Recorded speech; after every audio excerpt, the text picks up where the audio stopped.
विजय माल्या 2 मार्च 2016 को इंडिया छोड़ देते हैं। उसके बाद से ही ये सब न्यूज़ आनी चालू हो जाती है कि विजय माल्या फ्रॉड करके भाग चुके हैं। बैंक का लोन लेके विजय माल्या इंडिया छोड़ के लंदन फ़रार हो चुके हैं।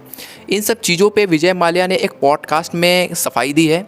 आज उसी के बारे में हम बात करते हैं। विजय माल्या एक ऐसा नाम है जिसको कि हर बच्चा जानता है। 2016 में जब विजय माल्या भारत छोड़ के भागा, तब एक तरीके से न्यूज़ में बस उन्हीं का नाम था, सोशल मीडिया पे बस उन्हीं का ट्रेंड था। विजय माल्या 2016 में देश छोड़ के भागे। उनकी एक कंपनी थी किंगफिशर एयरलाइंस, जिसका एक घोटाला उनको अभी तक भुगतना पड़ रहा है। सोशल मीडिया पे किंगफिशर एयरलाइंस का कोई नामो निशान नहीं है इंडिया में। किंगफिशर एयरलाइंस को लेके सारा मुद्दा बना क्योंकि विजय माल्या ने किंगफिशर एयरलाइन को फिर से रिवाइव करने के लिए बैंक से लोन लिया, जो कि अब तक नहीं चुका पाए या फिर चुका दिए हैं। क्योंकि उनका एक पॉडकास्ट वायरल हुआ है जिसमें उन्होंने बताया कि उन्होंने भारत सरकार को और भारतीय बैंक को अपना लोन वापस कर दिया था, मतलब कि जो उन्होंने लोन लिया वो वापस कर दिया था।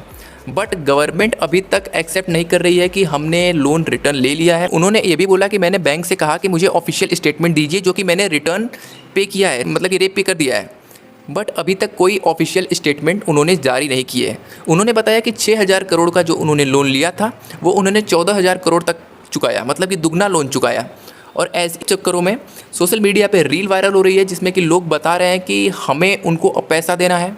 उन्होंने एक चीज़ और कोट की है कि वो जब इंडिया से निकल रहे थे तो उन्होंने फाइनेंस मिनिस्टर अरुण जेटली को बताया और वो लंदन जाके फंस जाते हैं क्योंकि वहाँ पे उनका पासपोर्ट जब्त हो जाता है, वो इंडिया रिटर्न नहीं आ पाते हैं और उन्हें एक स्कैम में फंसा लिया जाता है। हालांकि रही बात जब विजय माल्या देश छोड़ के जाते हैं तो वो रिटर्न क्यों नहीं आते हैं और वो भाग क्यों जाते हैं, तो उन्होंने साफ बताया कि वो Arun Jaitley means finance minister को बता के यहाँ से जाते हैं। और कई जगहों पर यह भी बताया जा रहा है कि विजय माल्या ने 9,000 करोड़, कहीं बताया जा रहा है 11,000 करोड़, कहीं बताया जा रहा है 12,000 करोड़। बट विजय माल्या ने बताया कि उन्होंने सिर्फ 6,203 करोड़ रुपए का लोन लिया है और काफ़ी हद तक मतलब कि 14,000 करोड़ रुपए भारतीय बैंक को लौटा दिए हैं, जो कि अभी तक उसकी कोई ऑफिशियल पुष्टि नहीं है, न कोई बैंक ने इसको जारी किया है। हालांकि इन सब चीज़ों में कितनी सच्चाई है वो तो विजय माल्या और भारतीय बैंक और भारतीय सरकार जाने।